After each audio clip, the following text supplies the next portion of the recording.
Hi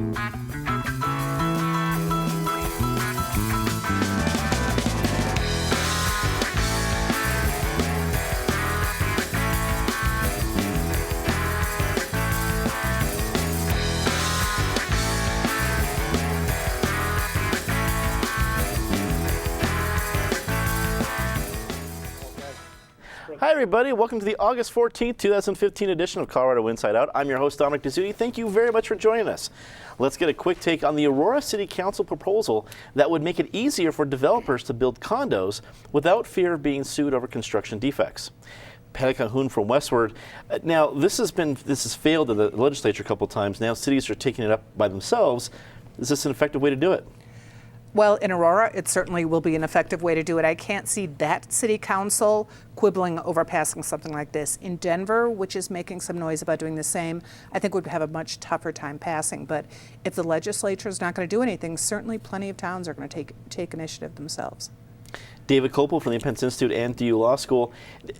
Opinion-wise, do you think this is the way it should be done? Should local control be reigning here where cities deem if they fix this kind of a problem, or really should it be a state law and the cities are cleaning up that mess? The ideal would be a state law, but that can't pass right now, so Aurora is doing the right thing to move forward. You know, Senator Jesse Ulibarri, very left-wing Democrat, was the leader in the attempt to pass construction defects reform, because he correctly says that for a lot of people, buying the condo is the first step you take from being in an apartment where you're paying rent to having your own place, building equity, part of the American dream. There's so much talk these days about affordable housing. Well, that's what condos are. That's housing that gets built, doesn't need to be subsidized by the taxpayers, that people can actually afford to live in. And having an out-of-control system where you're sort of certain that if you build a condo, you'll get sued, of course, devastates the construction of condos. So good for Aurora. Penn Tate, attorney with Greenberg Traurig, also a former state lawmaker. Do you think the legislature next session will take this as a cue of, hey, there's obviously some support for this, we should make it happen? Or will they take it as a way of saying, well, they're going to take care of themselves, we don't need to worry about it? I think that they'll take it as a cue and pass some statewide legislation to preempt all of these cities, and for good measure. If you look behind what a number of these cities are doing and why there's problems getting this passed on a statewide level, number one, there's no assurance that if you modify construction defects that developers will build affordable housing. They're going to build what makes the most money. Number two, you've got to question the policy on a statewide and local level if you're going to let insurance companies drive what sort of housing stock you get in your communities based on how they decide to underwrite construction of projects and contractors anyway. So hopefully the state legislature will step in. There's a middle ground there in terms of modifying the law, protecting people's property rights and their investment in property, but also ensuring you get the mix of housing that our communities so desperately need. Ed Seelever, reporter of the Denver Business Journal, are also our man on Capitol Hill.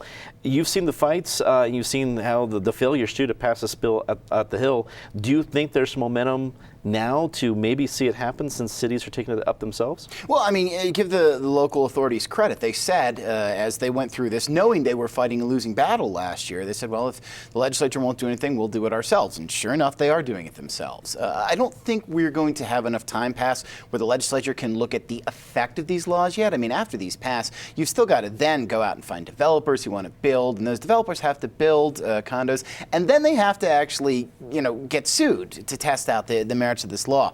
But I think what's really interesting to me is you've seen Lakewood be the first city to do this. Well, Lakewood State Rep Max Tyler is the leading House opponent of construction defects reform. Now you're seeing Aurora do it, and Senator Morgan Carroll of Aurora basically single-handedly killed this bill in 2014. So the question has to be, who's out of touch with the local population here? Are the city councils doing things their citizens don't want, or are the legislators not doing things their citizens want? I think maybe by the time the elections come around for municipal slots later this year, we'll have some idea of that answer. An EPA effort to examine the Gold King mine near Silverton ended up causing a massive spill over 3 million gallons of contaminated wastewater into the Animas River. The EPA is taking full responsibility for the spill, but claims the river water is already at pre-contamination levels. Attorneys general in 3 states are considering legal action. Patty, this was amazing to watch because you saw this huge orange river and it's moving its way through Colorado, New Mexico, Utah. But then just a few days later, you see Governor Hickenlooper drinking a swig from the river. It looks better, and the same officials that take responsibility for the spill saying everything's fine. What do you make of what we know so far? Well, it was interesting because this was just beginning to flow last Friday when we were on the show, and it was my disgrace of the week, and it's going to be a disgrace really of the year in so many ways. Have to give credit to Hickenlooper, who knows how to get a photo op. The day he drinks bong water is when we'll know that recreational marijuana is really accepted in this state. But it is tough to undo the publicity and the images you've seen. That yellow-orange river has been everywhere. If you saw Conan last night, you had extreme rafting in Colorado with people in the middle of that sludge. You have to trust the state Board of Health, I think, even if you don't trust the EPA, that if they've tested the river and the water is fine. If they say the water is safe to go in now, the water is going to be safe to go in now. The question is, what's at the bottom of the riverbed? Because what fell into the sediment from this moving pile of orange and yellow goo? What the EPA did was awful. Their response was awful. On Tuesday, when basically they had told Hickenlooper not to talk, was really awful. I'm glad that the AGs are looking into the possibility of a lawsuit, although I don't think it's going to go too far. But the EPA has got to be careful. Of course, it's not the EPA's complete creation. This is a 150-year-old problem in Colorado. And those mines up there have had contamination for a long time. But it is clearly something we've got to keep our eye on because it's the toxic legacy of the mining boom, and it's going to continue for hundreds of years. David, Patty related to that point about talking about there's other mines and this is a legacy, not just this one particular problem. And it seems that this one has a couple of different legal angles. I'm not a lawyer. We have two great lawyers in the show today to hash this out. But there's the mine it came from, but a lot of that water came from a mine next door, and then it was caused by actions by the EPA. Is this a major lawsuit waiting to happen, or because the federal government's involved and take responsibility, is that going to shelve it? Could you imagine if it had been a private company that did the exact same thing, the official hate and hysteria that would be directed at that company would be just out of control. And of course, the White House would be leading the mob on that. But when the Obama administration does it itself, it's like, no problem, oops, sorry, let's move on and talk about something else. Interestingly, just a few days before this, the EPA started pumping the water in, and eventually leading to the disaster, there was a letter to the editor in one of the local papers there, written by a career geologist, who said this is going to increase the pollution coming out of there. And he said it'll happen within 7 to 120 days. It turned out to be on the lower side of the estimate. He didn't predict exactly how this was going to happen, but he predicted that what EPA was doing would make things worse. And accurately, in his view, was EPA's view was sort of the worse the better, because they want to turn these mines into Superfund sites, which then becomes this huge EPA project. I've done Superfund law on the enforcement side. It takes an incredibly long amount of time. It's a very expensive process for everybody, and it is one of the least efficient ways to remediate an environmental problem. Ideally, the governor and the legislature might take action next year and say, okay, we can't count on EPA to fix things for us. Let's see if we can pass a better mine cleanup law that we can enforce in Colorado. And the fact is, if all the mine operators from 150 years ago aren't around to be sued, or that's a worthwhile expenditure of taxpayer money for the common good to clean up these sites which endanger everyone. Penn, you're a great lawmaker. You were a great you are a great lawyer. We're a great lawmaker. And if you were in a position to advise Attorney General Cynthia Kaufman on what to do next, what would you say?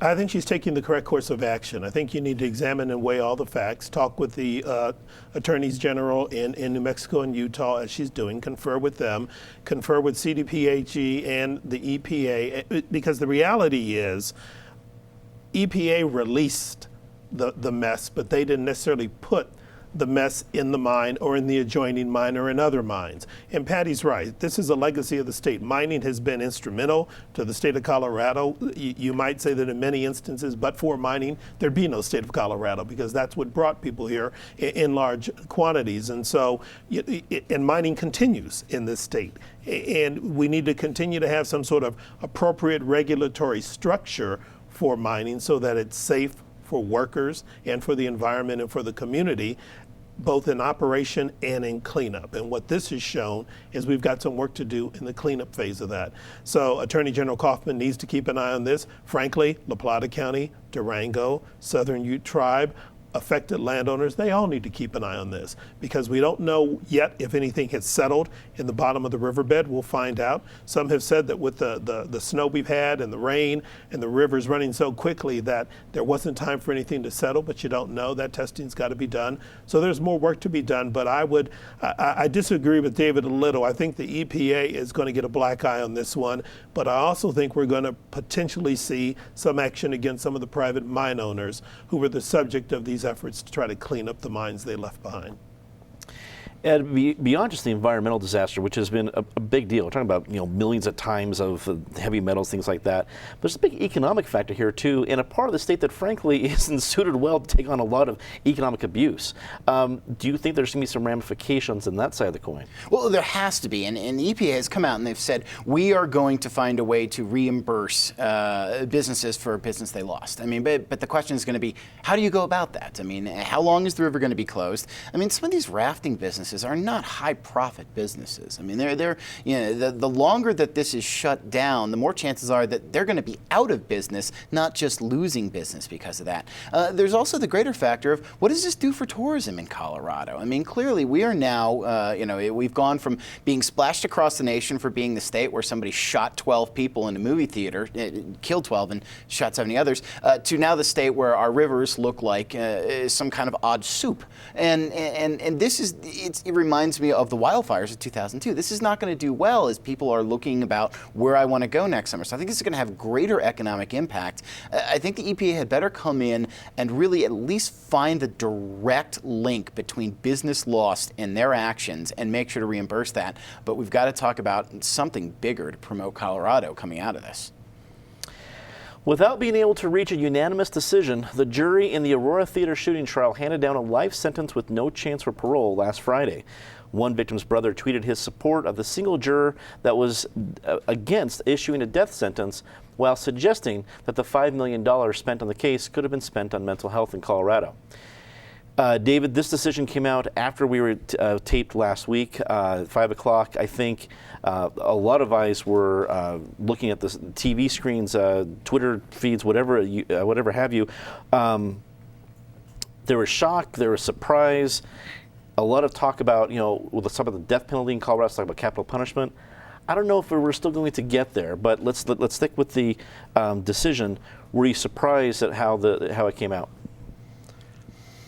No, because you can certainly understand the case of the viewpoint of that one juror, and there were actually two others who were undecided, to say, of course, it's an extremely heinous crime with great premeditation, but this is the phase where the community decides, and the jurors are asked to make their own judgment. They're not just finding facts as they did before. And you could say, well, if it weren't for the mental illness, which is unquestionably there, then he wouldn't have perpetrated that crime, and so we choose not to impose the death penalty.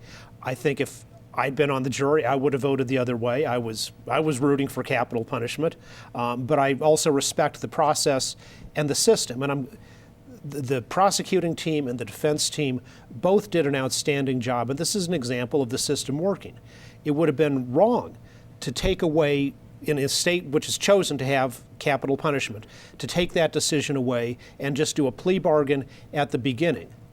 What we had was the way it's supposed to work, where the community represented by the jurors made the decision. And you can agree or disagree with that decision. Maybe in this conversation we're supposed to have about the death penalty, maybe there's some discussion about whether that final phase has to be a unanimous decision or not. But I'd say kudos to all those around. And also for that one relative you mentioned, that certainly wasn't representative of the large majority of the victims' families, it seemed they were understandably saddened that this guy gets to spend the rest of his life contemplating his theory about how he added value to himself by murdering other people. Ben, I tend to agree on the point that I don't think Brockler should be criticized for pursuing the death penalty sentence, because I think some people look at this, this many millions of dollars spent in the case, you should take the plea bargain. But he really was representing the community. I remember Scott Robinson talking about that as some analysis right when the decision came down. It's if the community is going that way, the district attorney would have that duty to go forward. What did you think of that decision and from the case?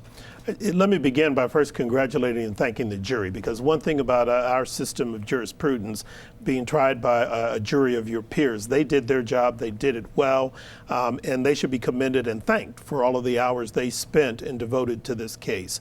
When it comes to George Brockler, I disagree. I think, the idea is when you're an elected official, you're to serve and represent, but you're also supposed to use your best judgment based on the facts and the information available to you. And I will submit, and I don't disagree with the anguish in the community. I anguish over it. I'm angry over what this man did. And I agree with the jury. There's no question as to his guilt. There's no question as to his mental culpability. We all agree on that. He's guilty. The only question is what's the appropriate punishment. And I think the DA there probably had a pretty good sense, based on the broader community conversation, that I think the majority of Coloradans don't favor the death penalty, by and large. And I think that he could have considered doing the plea bargain, saving the time, the expense, the media circus. I think the one relative of the one victim had a good point. I know that not all of the relatives of all of the victims share that point of view, but I think the elected DA had an additional responsibility. When you look at the General Assembly, when you're in the legislature, your job is not just take a poll of your neighbors and do whatever they tell you to do. Your job is to assess the legislation in light of the facts and the information made available to you as the representative of your district. The DA serves in a representative capacity also. Ed, do you think what the criticism that George Brockler is getting from one end or the other, support or criticism, is going to impact future DAs thinking about if they should pursue a death penalty? I think the criticism that George Brockler is getting is a little bit unique in some ways, because he's not just the DA who is prosecuting this case. He is a DA viewed as a rising star in a party looking for someone to take over a major run soon. Like, say, his name had been kicked around, and I've done it here at this table, for the 2016 Senate seat. So I think you have to take some of the response in that vein, that people are going to go harder because this is their chance to knock him down, not just for this decision, but in future political atmospheres. Penn makes a good point about the Colorado and where it stands on the death penalty, but I have to say that that's not Brockler's conversation as the DA. If it is time, and maybe it is time, we have that bigger conversation about whether we should outlaw the death penalty. That is the legislature's duty. That's the governor's duty. That's not the DA considering in a single case whether to go after the death penalty. I think this will have an impact, this and the next case that we're about to talk about, on how Coloradans feel about the death penalty. But I think the way that Brockler is getting beaten by some is being colored by his political ambitions a bit. Pay, it seems the whole idea of where Coloradans stand on the death penalty is kind of argument. I mean, Pan, I get your point about maybe Coloradans are against it, but I know there's been some polls that say that they actually are still for it. What do you think? Where do you think we're at right now in the conversation? We're not having the conversation is the biggest problem, but we will. I think in this case, we have to give kudos to everyone who was involved, especially the jury, but the judge, the court. It ran as smoothly as it possibly could, I think, in a situation so horrific. I think in general, the coverage has been fair, even-handed. Yeah, Brockler put himself out there, so that there's some criticism of him is not a surprise, but that the jurors are not piling on each other, that they're saying one was adamantly against it, two others were wavering, they're not criticizing them. It just is an extraordinarily great portrait of humans who came together and the justice system worked in some ways. And thankfully, we will not be hearing appeals of a death sentence for James Holmes for the next 20 years. That's the good news that came out of this. It's true. The Fero's bar trial is entering the second phase of penalty sentencing this week. The defendant was found guilty of first-degree murder of 5 people, and the prosecution is seeking the death penalty. If sentenced to death, Dexter Lewis will join 3 other black men on Colorado's death row. Penn, now, first of all, I understand that the cases are completely different. From whoever is on death row right now to what we just talked about with the Aurora Theater shooting and this particular crime. But the fact is, if Dexter Lewis is given the death penalty for a heinous crime that he's been found guilty of, killing 5 people in a terrible fashion, he will be one of 4 black men, the only people on Colorado's death row. Where does that fit into everything we've been talking about? It's a key part of the broader conversation, both locally and nationally. First, let's be clear about the similarities between this case and the Aurora Theater shooting. Both defendants were guilty. Both of them were guilty of horrible, despicable acts against a bunch of innocent people. That much is clear, and the jurors didn't take long in either case to find each defendant guilty. The question is, what's the consequence? One of the issues, and part of this conversation Patty talked about we need to have at some point, is the fact that statistics show that the death penalty is disproportionately applied to people of color, particularly African American men. I will be stunned if a Denver jury hands down the death penalty in this case, given that what I would consider a more conservative jury in Arapahoe County did not, under the facts and circumstances of that case. But it's going to be part of the conversation. Clearly, this guy's guilty. He needs to be punished. And I'm not beating up on George Brockler, because I also question Mitch Morrissey's decision to seek the death penalty when there was an opportunity to do a plea bargain here just as well, and in this early on at the front end. There are times when you sort of need a way to purge your spirit of some of the things that bother you. And sometimes I think these trials have the benefit of doing that for the community. But at the end of the day, you may look back and ask yourself, did we really need to go through that experience if we would have gotten to the same point much less expensively and much more quickly, and allow the healing to begin sooner rather than later? And it seems lawmakers have been reluctant to tackle this issue from one way or the other. Do you think the cases that we're seeing now here in the summer of 2015 will increase motivation to tackle this? It's hard to say, and it's a really tricky subject, because one of the 3 men sitting on death row in Colorado killed a lawmaker's son. It's always important to remember, Rhonda Fields has a very personal stake. She got into politics after the killing of her son, and she has been very adamantly against many people in her own party who want to do away with the death penalty.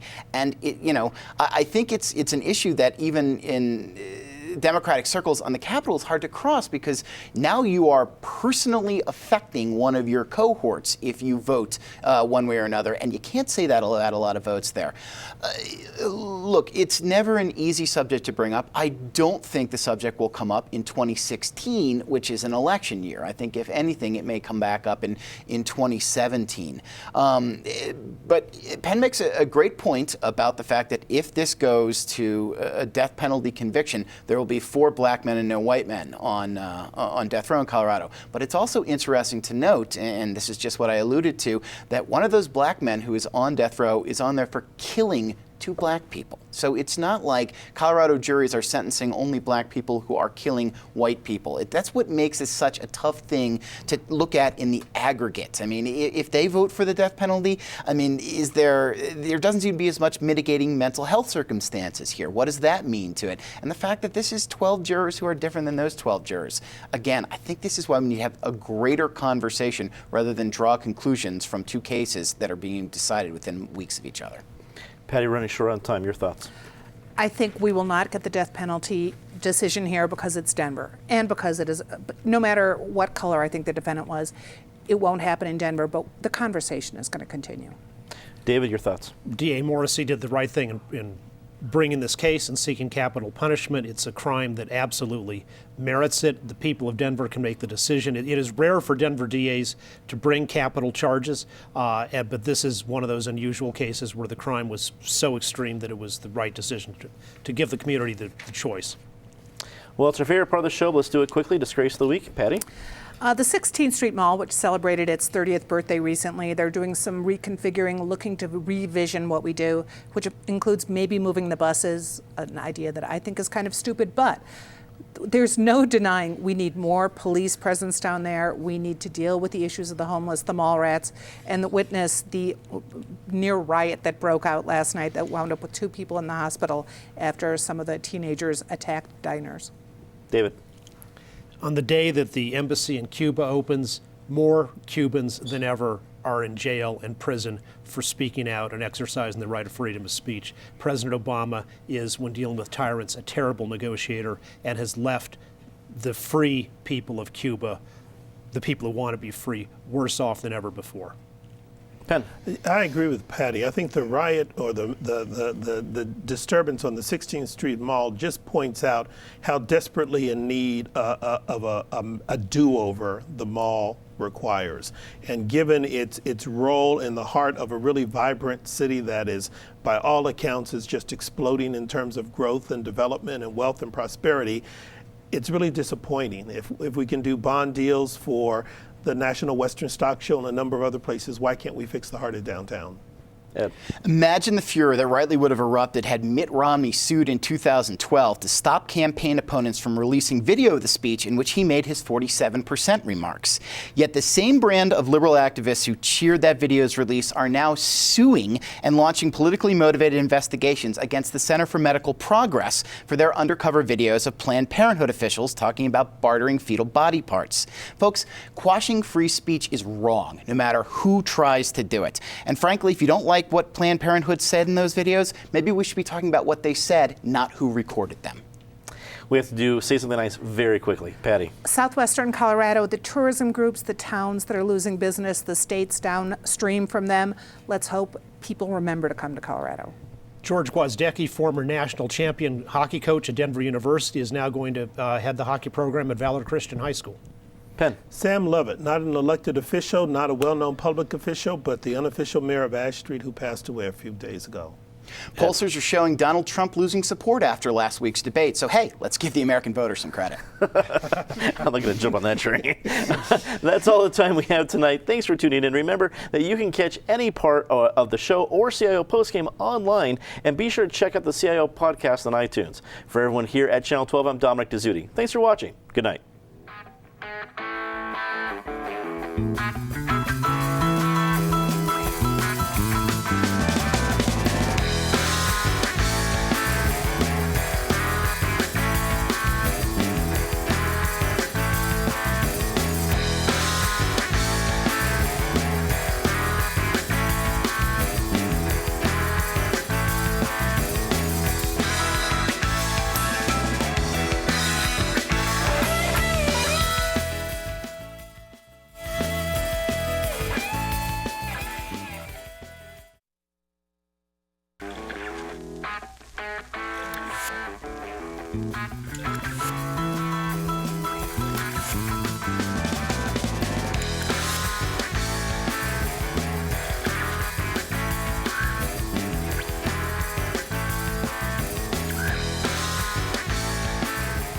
Hello, I'm Steven, and I'll be directing Colorado Inside Out today. I'm not a director, but I play one on TV. The main thing I'll be doing is watching these monitors up here and trying to determine when to go to the talent who will be talking. I'll be working mostly with Tyler, which is our technical director, so he's the one who's pushing all the buttons. He's a big button pusher.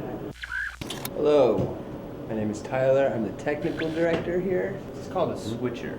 I basically listen to the director and take the camera cuts as the director calls it. Ready, camera 2, take. So each button here corresponds with a camera out in the studio. Camera 1, camera 2, camera 3, camera 4. For CIO, we use 4 cameras. This bottom row is for preview, so before taking a cut, we pull it up in preview. The preview monitor is to the left there. And as soon as we want to take it into program, which is what's actually going to tape what's being recorded, the director will say, all right, take camera 1. I also wait for the director's cue to bring in IDs, sort of the lower third, tells who the guest is. Also, loading clips, roll-ins, which includes the open, and it all changes show to show, so, which is fun. So I basically I take orders from the director, as we all do, and we really enjoy it. Hello? Is this working? Everyone else is doing their own job and contributing, and the director just kind of is the focal point. Mic and cue in 5, 4, 3, 2, 1. Fade mic cue. The director's main job is just to kind of funnel all that and bring it all together. Roll credits. X-Bang down. Set black and dissolve. Audio out.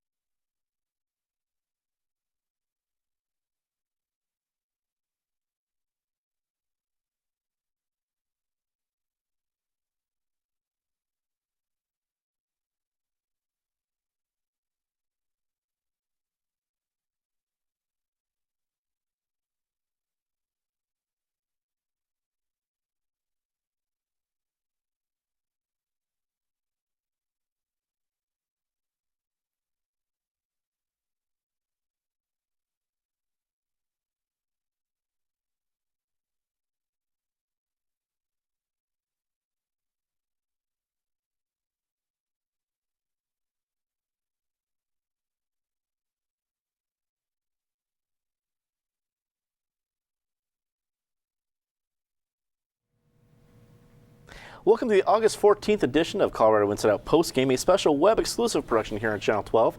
Let's get a quick take on marijuana activists turning in twice the amount of needed signatures earlier this week for a Denver ballot measure for this November's election. The proposal would ask if the use of marijuana in bars and other businesses by vaping or consuming edibles should be allowed in Denver. Assistant City Attorney David Broadwell says the issue will create a conflict with state law. Pat Cahoon from Westward, did the pot proponents put themselves in a corner because of how they wrote the first bill that turned into part of the Colorado Constitution? Well, that will be a challenge for the courts at some point if this passes, and I think it will in Colorado.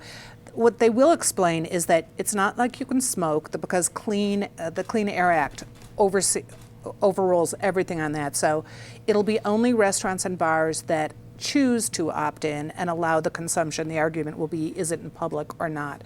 It would be vaporizers, vapes, it would be edibles. Mm-hmm. It is not going to be anyone smoking pot. I guess the argument would be if you've got a smoking area outside, they would still have to deal with that. But I think Coloradans were amazed, or people coming to Colorado are amazed to suddenly discover they can go buy this wonderful stuff, but they can't use it anywhere. So, and I think people in Denver would like to be able to go to a bar and use their vape rather than, say, have 5 beers. And they could be in good company. So I think it will pass. Then the question will be who will challenge it to see if the definition of public consumption in the state constitution, which we voted in 2012, overrides this. David Kopel from the Independence Institute and DU Law School.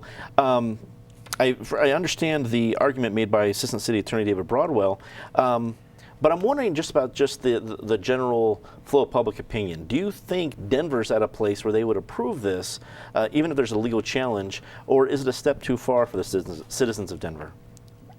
They may be blocked by the state constitution. That's, after all, how it got approved statewide in the first place, was having limits be there. My guess is, just on the policy aspect, the voters of Denver would favor it, because as Patty said, it's not going to be, if you limit it to bars and places like that, if you don't want to see people eating a brownie or vaping, you don't have to. We're not talking about saying it's okay to do it while you're walking down the mall or anything else like that. So it would be good economically. Denver has long, by the voters, years ago in the Hickenlooper administration, they ordered that marijuana enforcement for just possession by adults be the lowest police priority.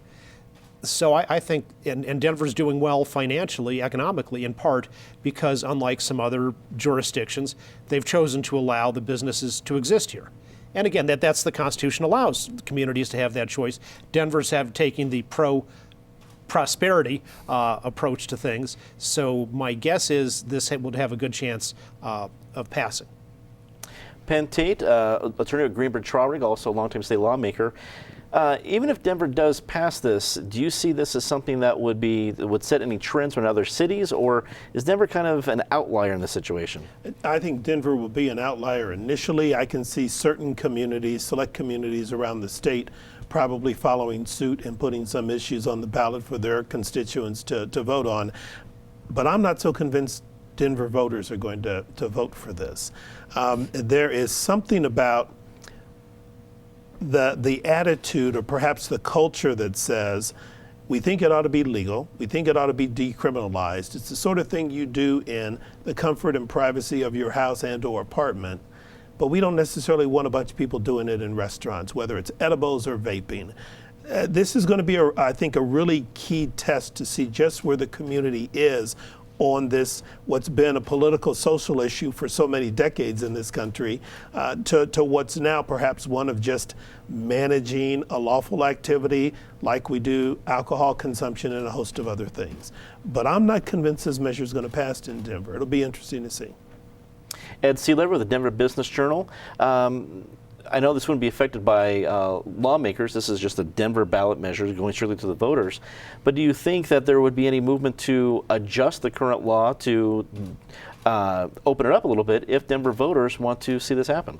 It's a good question. I mean, having the largest city in the state do this is more of a kicking point than if you had, say, a mountain town doing this. But I don't hear a lot of that right now. And I think most of the bills that you've seen going through in the last couple of years have been more about making sure the regulatory structure is in place. And if anything, maybe cracking down on things a little bit when it comes to labeling, et cetera.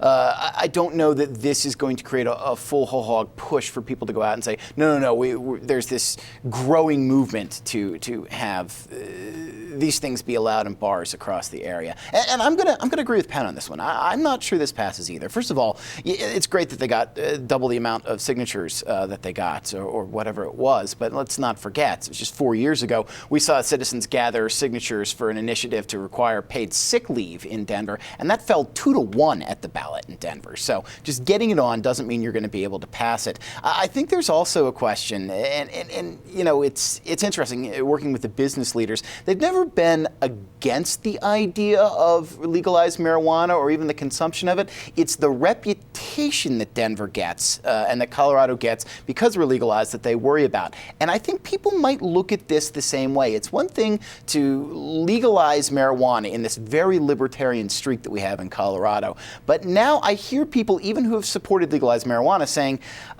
these guys seem to be pushing it, and are loosening the restrictions going to do further harm to Colorado's reputation in terms of a place you want your workers to be. So I think this is not a shoo-in that this will pass. Well, that's all the time we have for Colorado Inside Out postgame this week. Leave us a comment, tell us what you think. For everyone here at CPT12.org, I'm Dominic Dezzutti. Thanks for watching.